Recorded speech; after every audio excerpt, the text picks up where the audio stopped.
Hello students, हम कर रहे हैं coordinate geometry exercise number 7.2 class 10 CBSE का question number 2। Find the coordinates of the points of trisection of the line segment joining 4, -1 and -2, -3। Okay, तो देखो हमें एक लाइन दी हुई है। चलो ले लेते हैं ए और बी, मान लेते हैं उसका नाम। ये उसके पॉइंट्स हैं, तो इसको मैं ले लेती हूँ, ए वाले को ले लेती हूँ 4, -1, राइट, ये वाला ले लिया। और बी वाले को मैंने ले लिया -2, -3।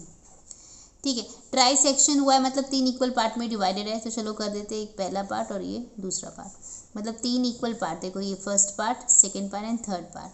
तो ये 3 इक्वल पार्ट में डिवाइडेड है। हमें क्या करना है, उसके ट्राई सेक्शन का पॉइंट्स पता करना है। तो चलो इसको ले लेते हैं। चलो ये मान लिया ये P पॉइंट है और इसको मान लिया मैंने कि Q पॉइंट है। अब इसका कुछ तो कोऑर्डिनेट होगा, तो फिलहाल हमें नहीं मालूम, तो x1, y1 कर देते और इसको कर देते x2, y2।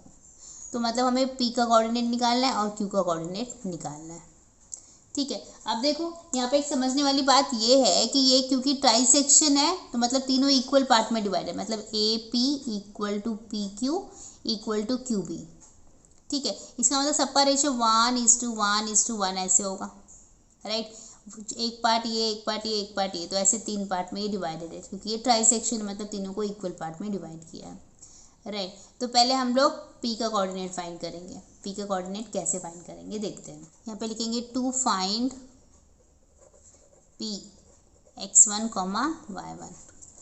ठीक है, ओके। देखो जब हम लोग P का कोऑर्डिनेट लेंगे तो हम लोग यहाँ से शुरू कर रहे हैं, इस पॉइंट से शुरू कर रहे हैं। तो यहाँ पे हमें कितने पार्ट बन रहे हैं, 1 + 1, मतलब यहाँ पे हमें 2 पार्ट मिलेंगे। देखो राइट, 1 + 1 मिलेगा, राइट। A B पूरा आएगा तो इसमें 1 पार्ट, इसमें 1 पार्ट, तो यहाँ पर 2 का रेशियो बनेगा और यहाँ पर एक ही रहेगा। AP तो एक ही पार्ट है, तो मतलब हमें रेशियो यहाँ पे मिलेगा 1:2 का, राइट।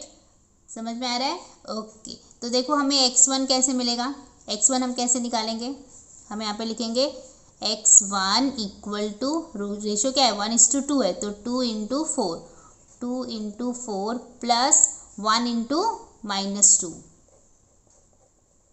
और नीचे क्या आ जाएगा, रेशियो का एडिशन 1 + 2, राइट। तो ये हुआ हमारा x1। अब हम लोग y1 भी फाइंड करते हैं। देखो y1 कैसे होगा,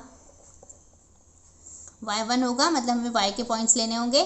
तो 2 × -1, 2 × -1 प्लस 1 × -3, 1 × -3, और अपॉन में क्या आ जाएगा 1 + 2, राइट। ओके, प्रोसीड करते हैं इसको। देखो ये क्या हो जाएगा, 8 -2/3 हो जाएगा। ये हो जाएगा -2 -3/3, राइट। आगे जाते हैं, ये हो जाएगा 6/3 और ये हो जाएगा -5/3। ठीक है, तो यहाँ से कट कैंसिलेशन हो जाएगा, 3 × 1 = 3, 3 × 2 = 2, तो मतलब हमें x1 क्या मिल जाएगा 2 और यहाँ पर y1 मिल जाएगा -5/3। तो क्या हमने P का कोऑर्डिनेट फाइंड कर लिया? यस, P के केस में हमें x1 भी पता है और y1 भी पता है, तो ये होगा 2, -5/3। ठीक है, ओके। तो हमने P तो फाइंड कर लिया है, राइट, ये डन है हमारा। अब हमें Q फाइंड करना है। ओके, अब मैं क्या कर रही थी, जो मैंने रेशो लिया है ना 1 और 2 जो मैंने लिखा है ना, मैं उसको इरेज कर देती हूँ क्योंकि अभी हमें दूसरा रेशो मिलेगा यहाँ पर। ओके, तो सेम लाइन मैंने यहाँ पर फिर से बना ली है फॉर द बेटर अंडरस्टैंडिंग। तो यहाँ पर देखो AP, PQ और QB तीनों 1 1 1 आएंगे, तीनों ट्राई सेक्शन में है। अब हम लोगों को Q निकालना है, हमने P ऑलरेडी निकाल दिया है। तो देखो जब आप Q निकालते हो ना, तो आपको Q की वजह से एक पार्ट बना अपना QB और दूसरा पार्ट बना अपना AQ, मतलब यहाँ पे 2 पार्ट चले जाते हैं। देखो 1 यहाँ पर और 1 यहाँ पर, तो टोटल यहाँ पर कितने पार्ट बनते हैं, 2 पार्ट बनते हैं और यहाँ पर एक ही पार्ट रहता है। ठीक है, तो यहाँ पर रेशो क्या बनेगा 2:1 का, राइट। तो चलो हम लोग x2 निकालते हैं। तो देखो x2 क्या हो जाएगा, x2 इक्वल टू 1 × -1 × 4, सॉरी क्या होगा 1 इंटू 4 प्लस 2 इंटू -2 अपॉन क्या होगा 2 + 1। तो ये x2 निकालने का तरीका हुआ। y2 कैसे निकालेंगे, y2 के केस में हमें y लेना होगा। तो 1 इंटू -1 प्लस 2 इंटू -3 और नीचे क्या आ जाएगा 2 + 1। समझ में आ रहा है? ओके, प्रोसीड करते ये हो जाएगा 4 - 4/3 और ये हो जाएगा -1 - 6/3। ठीक है, तो ये हो जाएगा, देखो 4 में से 4 गया तो 0 बचेगा, 0/3 हो जाएगा, ये हो जाएगा -7/3। ठीक है, तो देखो 0 से किसी के भी नंबर का डिवीजन होता है तो आंसर तो 0 आ जाता है, और यहाँ पे ये -7/3 एज इट इज़। तो मतलब Q का कोऑर्डिनेट हमने फाइंड कर लिया है, वो है 0, -7/3।